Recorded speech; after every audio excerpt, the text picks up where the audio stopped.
Anyway, we are back here in the studio right now with two amazing ladies. Look, I'm so excited about this. This has been a real big topic this week, particularly when it comes to that realm of living in the winner's mindset. On the couch, I've got with me two gorgeous women. This is Brooke Houia and Tracey-Maree Houia. Kia ora, ladies. Kia ora. And these ladies have an incredible story to share. They're all about an incredible story of overcoming adversity through a message and platform of embracing diversity. Welcome to the studio, ladies. Thank you. Look, this week's been a big week, hasn't it? There's been a lot of media, and Brooke, you've been everywhere. So have you, Tracey, actually. Now, for those of you who haven't met Brooke and Tracey before, Brooke, you have just secured the place of runner-up. Yes, I have. In Miss Universe New Zealand. Yes.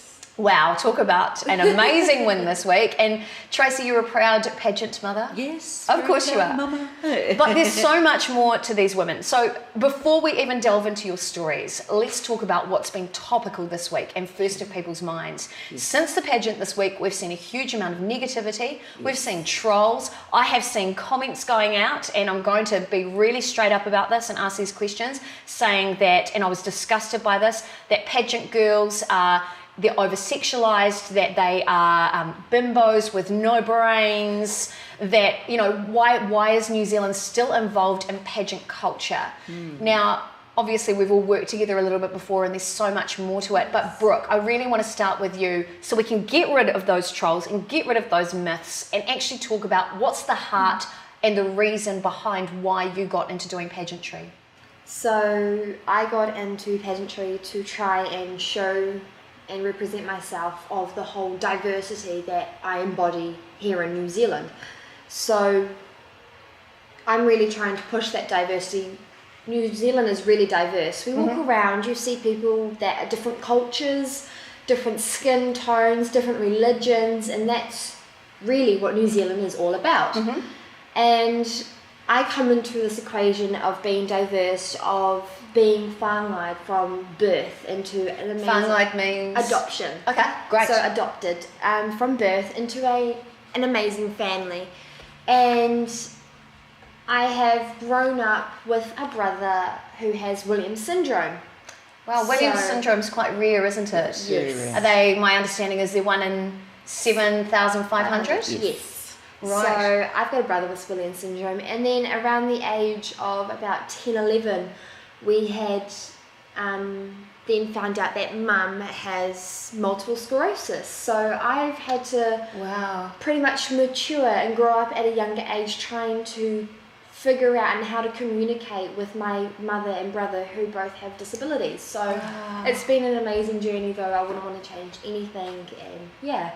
Wow, so you know, recently part of your pageant life was really about, you know, part of it is in fact the hugest portion is involved in charity work. Yes. Now, even before you got into pageantry, you were already doing volunteer and charity work. Yes. So can you just list off some of the charities you worked with? I was a part of I'm a part of the Burn Support Group. I am part of the MS. I am one of the first senior youth ambassadors on the north side of the bridge for hospice. Wow. I've helped out with so many different charities, and of course with the pageant you've done work for Variety, the children's charity, yes, and the Scott Foundation as well, which helps children in need in the Philippines. But they also have a division here in Auckland as well, which I was really happy to hear. Yes, they do. So pageantry is more than just being pretty. Yes. And of course, you know, when we think about one of the biggest women who is a beauty icon in the world, Diana Spencer, Princess Diana, she was a clothes source, let's be honest. She's one of the most beautiful women in the world. But what is she remembered for? Her heart and for the charity work she did. And I honestly see, having been on both sides of it, being in the audience and also training people who are involved in pageants, I've seen both sides of it and seen the huge amount of work that you guys have to endure. Yes. I mean, how much of just Miss Universe New Zealand alone, how much money have they raised for charity? I think this year we've raised close on to 76,000. $76,000. Just this year? Just this year. Okay, so haters, if you're watching, back off. Oh my goodness. Yes. I didn't realise it was that much. That's just for variety. That's just for variety. Wow. Yeah. So part of that journey for you was your entrepreneurial challenge. Yes. Now, what I saw was something very unique because, like you said, New Zealand being a very diverse country, you had models in there of every age, every nationality. Tell me about your philosophy and your dream behind your fashion show. So, me wanting to represent diversity, I wanted to showcase it through my event. So I had put on a variety fashion show. So I had the whole fashion show side of things and entertainment-wise, such as singing and dancing and stuff like that. So yes, I had models that were different cultures, different sizes, different ages. I had models that had disabilities. I really wanted to incorporate heaps of different burn survivors. Heaps of different diverse here in New Zealand. Yeah, which is a great representation of your philosophy. And what I felt at the event was a lot of love in the room. Yes. Oh, definitely. Love and acceptance. Yeah. It was truly amazing. So congratulations on a great event, by the way. Now, Tracey, I'm going to talk to you. You're a pageant mum. You're an entrepreneur. You're a woman who lives in real challenging conditions. Yes. Let's be honest. Yes, Let's I be do. straight up. Now, for those of you who haven't met Tracey before, Tracey, I just want you to share a little bit of, you're more than just your brand Betty May Vintage. Yes, I am. Can you share with everybody watching today a little bit about your story? Because I know there's a lot of people who don't know what's going on. Okay, well, at the age of 6 months old, I was being babysat and in a baby's walker, and unfortunately the babysitter left the room, and I pulled the cord that just dropped on the ground of a freshly boiled jug. Wow. So I wore the contents of the jug all over my body. Pretty much 3/4 of my body is 3-degree burns, maybe some are even more. So for me growing up, people ask me, do you remember that? Do you actually remember that? No, I don't. I was too little. But what I do remember is the pain thereafter of the skin grafting, being torn away from my mum, as a little girl, having to go into Middlemore Hospital very often, and my poor mum having to leave me there, obviously, and the pain. I mean, if nobody's had a skin graft done, they are painful. They are so painful. So to endure great amounts of skin grafting, which is what a lot of us have had, it's horrible. That's the pain, and it's the after effect as you go on. Yeah, I was going to say, what about at school? How were you treated with your burns? I was bullied from day one to the end of my last That's revolting. Day. Bullied. Funny thing that though, a lot of the bullies I have met as I've grown up, and a lot of them have not only apologised, they've said it affected them as they grew older, realising that their bullying must have affected me. Yeah. And now as an adult, they've come back to me in my life and said that not only do they apologise, they feel in a roundabout way they've been punished for things that have happened to them. Well, karma. Karma kicked them in the butt. For their bullying. Yeah. Which, it's all by the by. And then, as Brooke mentioned, I unfortunately developed multiple sclerosis. I also have fibromyalgia. And just recently, my poor Brookie, while she was in Thailand with the Miss Universe New Zealand retreat, it seems to be that I've got a problem with my heart. So that was a massive big scare for me. Unfortunately, on the Friday just after she left, I had a mild heart attack. So so it's been sort of, my health has been an issue pretty much all my life. Okay, so you've had all that. You've mentioned during our discussions before you had challenges with fertility as well. Yes, I did. Unfortunately, I've got, as Brooks mentioned, I've got a special needs son, but I was unable to have any more children.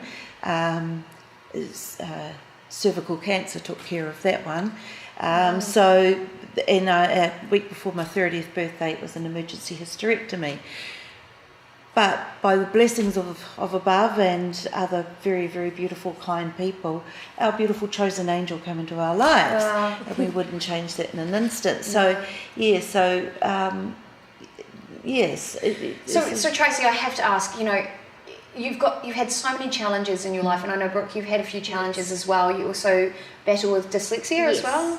How is that with your work, putting together an entrepreneurial challenge and having to write content and do your social media posts? How challenging has that been? That was a big challenge. I couldn't have done it with all the support and the help that I had and was offered throughout my whole journey of doing the entrepreneurial challenge. But also through your education Yes, too. also through education. So I am also a qualified nanny and a qualified makeup artist. I found it hard throughout the 2 courses, but I was so lucky to have tutors that really helped me out and supported me throughout my whole experience and whole learning curve of my course that I was doing. So it was really good to have tutors that understood and wanted to help me out to try and understand everything. See, that's winners. Your tutors are winners. Yes. Okay, so Samala Robinson. Amazing. We love Samala. Yes. All right, so then, Tracey, I want to cut back to you. How do you get, with all of these challenges, with your health, with having a differently abled son, with everything that you have to battle with, you have to have a winner's mindset just to get out of bed. So what is your secret of success when it comes to being a winner? I think I'm blessed with a little bit of a witty humour. Yeah. So I'd say that pretty much. But Brookie, our boy, my husband Nicholas, and our cat Mana, and everybody else in my life that I'm blessed with, they help me get out of bed. I'm surrounded by winners. Yeah. So I've got to carry on, because if I don't want to be a loser. Yeah. I want to be a winner. And there's that philosophy too that you can't fly with the eagles. You can't soar with the eagles when you're hanging around with turkeys. Exactly. You can't. You know what I mean? No. Now, there's also one of the other things that I believe, especially with particularly being a burns survivor. I have burns myself, so I totally get this mindset. You both live by a really important philosophy, and it's about, especially because with pageantry, we're seeing a lot of trolls coming out of the woodwork, a lot of haters, the racism is disgusting. My goodness. But really, everything that you've been doing is not just about the way we look, it's about the internal journey. And I love this philosophy that I want to share with you guys on the screen. This is their belief. Brooke, do you want to read that out? Beauty is skin deep, but beautiful is soul deep. I just love that. Because it's more than just the skin we're in. It's about also learning to love ourselves from the inside out and loving and accepting everybody else. And that's really the platform of diversity, which was your pageant message, right? Yes. Now, I just saw a beautiful message actually come through from Rachel Thompson, who said, lovely to hear about your journey, Tracey-Maree and Brooke. Aww, see, that's why we're doing this show. Mm-hmm. We want to tell real people's stories and show everybody's greatness. Now, I do want to show and share this image, Brooke, that I did see in the media. That's you. That's the top 5 finalists. Yes. I have had people message me and ask, what is pageant? Just on the flip side, when it comes to a pageant, is it really catty and competitive? I mean, look at these girls. They're all beautiful. They're all fighting for that crown. Are they all just bimbos with no brains? No. Not at all? Not at all. In those 5, you've got a doctor. Yep. You've got a lawyer. Beautiful. A personal trainer. And 2 teachers. Kahanga reo teacher. And our Brookie. It's just incredible. No bimbos there. No, that's what we like. So beauty, brains, and a whole lot of heart and compassion. Yes. So that's what it's about for you guys? Definitely. Well, you know what? I think you're both incredible winners. And it's more than just the work you do, it's the people you are. And I really want to celebrate both of you. And look, if you've got some kind words you want to share, send them into the news feed, because right now, we love celebrating people's success. If you've ever watched the Pete and Monique show on a Friday night, our first segment is you're a flippin' winner. And we really do love to celebrate. It doesn't matter how big your win is or how small it is. Every every single win is a step to a more prosperous, more fabulous, more amazing you. So celebrate every delicious moment. Yes. A great message. Abby Leaf just said, hey fab people, sorry I'm at work. Congrats on being runner-up, Brooke. We're super proud of you. Oh, thank you so much. And see, that's what we love here. This is what we love, is being able to connect our communities together. Now, ladies, thank you so much for joining me in the show. Any parting words before we finish up today's show? Anything you'd love to share? What's your big message you'd love to share for our followers? A tip on success or a tip on winning? I'll let you go first, Brookie.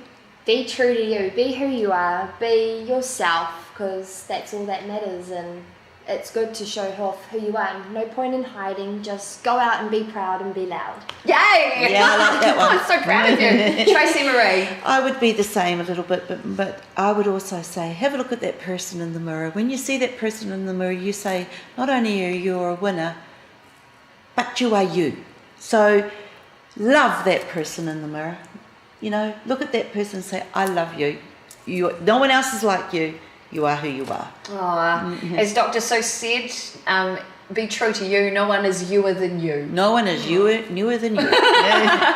Well, ladies, thank you so much for joining us here. Thank you. We are ready to head away. Thank you for joining us in the show today, everybody.